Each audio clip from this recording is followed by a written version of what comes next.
Welcome back to another Construct Free video. In this video I'll show you how to add water into your platform levels.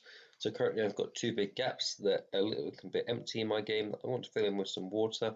I want that water to have some properties and look and feel like actual water would expect to find in a video game. So let's get started. First thing I'm going to do is insert a new object, scroll down and find a tiled background. I'm going to name this water.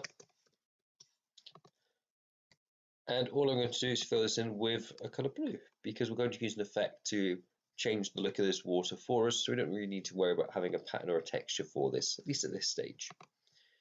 Once you've got it, take the water, put it into the gaps where you want the water to appear, like so, and the same on the other sides. It doesn't matter if it overlaps in any way with your other sprites, because what we're going to do is we're going to hide this and move this to the back. So again, once we're done, Z order, move this to the bottom layer, just so it's hidden out of the way and it's not affecting any of the looks of your game. So there we go, we've got our water in place. Now we can start adding some effects to this to change the look of it. Before we add an effect, we're going to take this water, we're just going to clone it. We're just going to rename water to a thing called water mask, and I'll explain what water mask is in just a bit when we get to that stage. On the water, right click, edit effects, and you're going to add a new effect, search for water, and you want water, not water background. Double click, you see this transforms our image straight away. Now if we run this straight away, the effect it gives is one that I'm not a big fan of. I think it's a bit too much. So what I like to do is tone a lot of these properties down. So if we come down to the settings here, 2% for most of them, intensity I drop right down as well. So I drop a lot of these settings right down to very, very bare basics. And what I find is this just gives me something that looks a bit more natural, a bit more calming. If we go too much, you'll see that actually we lose a lot of what this tool is doing. So it gives us the curves, but we're not got any of the waves. So be careful how much you play around with this. So I'm going to change my frequency back to 4 and my intensity back up as well. And then play around with it until you find a look you're happy with. So for this one, I've got the waves, they're very calming, got a bit of reflectivity. Now if my character steps into the water, nothing changes at the moment, but what I want to do is actually make it so it appears my characters are underwater a bit more by changing what my character looks like when it enters the water. To do this, we've got our water mask. So what we need to do is right click on this, edit effects, and we're going to add a warp object mask. And this is going to warp our objects and the look of the object while it's underwater. Now for this one, what we're going to do is drag it out. You can see it's invisible, even though it's got the blue color, and that's just what the warp mask does. And for this one, it needs to remain on the top layer, so it's just about playing around to make sure it covers what we want it to cover and not covering too much else. So once you've done that, do the same for the other side. It is going to distort anything that's in it, so make sure that the top of it only goes to the top of the water, it doesn't go above. Let's see what this object mask does. So you see now our water looks very, very strange, and when our player goes into it, our player gets a similar sort of effect. Now this effect is far too much. It's a bit over the top, so we're going to scale it back again, just like we did for our water. So just click on the water mask, and we've got some properties here. And again, I just scale these right back, so I just halved all of these values that they were by default. And then when we run it again, you see we still get a bit of that under sort of water sort of mask look, and as my character comes in, we see the character move about so it appears that underwater. Okay, so really nice and simple effect. Now what I want to do is add some properties to this water, so actually when the character is in it, the character is going to be much slower, but the trade-off is their gravity is going to be much lower. So let's implement that now. So in our event sheets, I'm going to add a brand new event. And what we're going to say, if player is overlapping another object, and that object being our water, then what we want to do is take our player, and on the platform behaviors, so you need the platform behavior already added for this, what we're going to do is we're going to change two things. So the first thing we're going to do is change max speeds.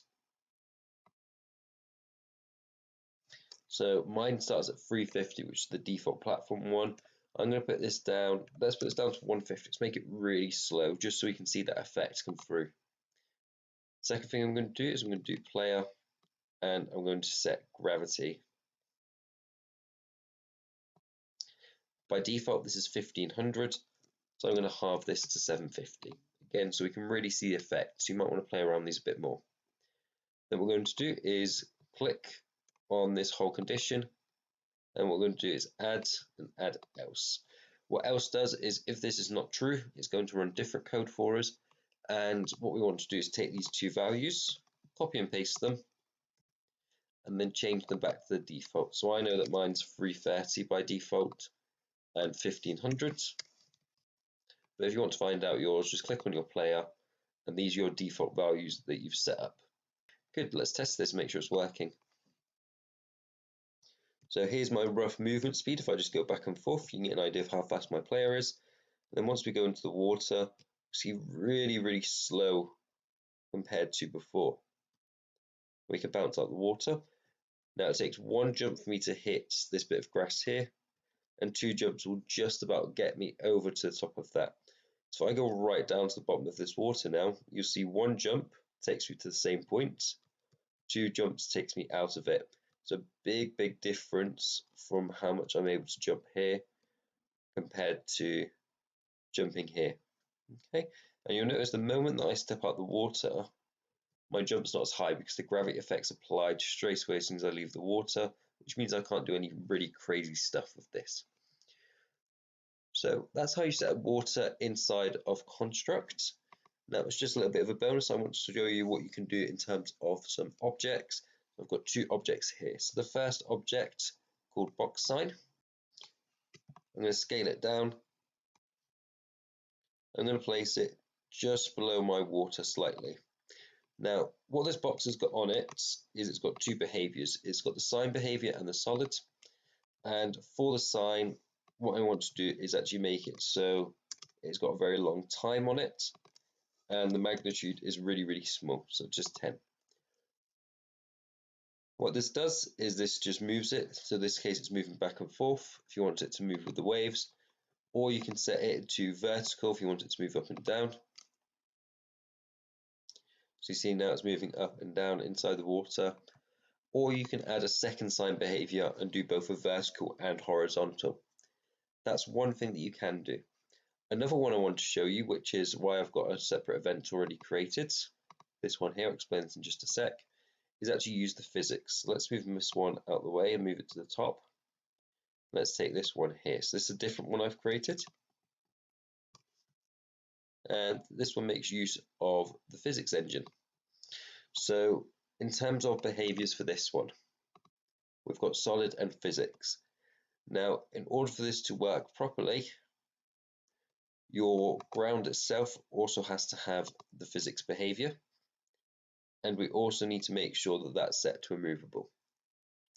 Now, your player cannot have the physics behavior as well. Now, what the physics behavior does when it's on the player, it will allow your player to push around the box, but the physics and the platform behaviors don't play kind with each other, which means you have to get rid of one. And obviously, this is a platform game, so getting rid of the platform behavior would be a big detriment to this game. So we've just got it on the box at the moment. If I run this, you'll see what it does. So you see my box is sitting and floating there. I can stand on it and I can bounce off it just like before. What makes this different compared to our other one that we've got here with sign is it will interact with our ground. It will also interact with other boxes of the same type. So if I've got this box here, I'm going to drop this box on top.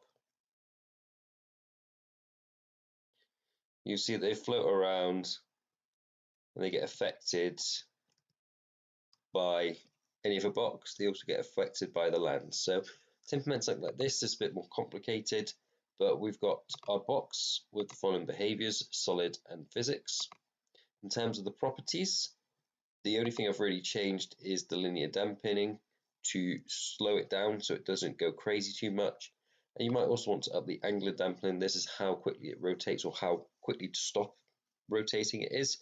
So mine was rotating quite a lot, so if I up this, it would rotate a lot less. And then in our event sheet, we're going to say if it's overlapping the water at offset -30 in the Y, this means instead of checking the top of the collision, we move the whole collision box with water down by 30 when we do this check. This means we're checking when it's really in the water properly.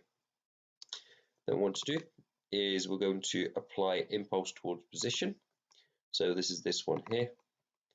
Set the impulse to 0.2, which is really, really low. Then we're going to get moved towards itself.x, so it's moving towards its own x position, and then its own y position with -500. Now, the 500 is indicating how much it's going to bounce.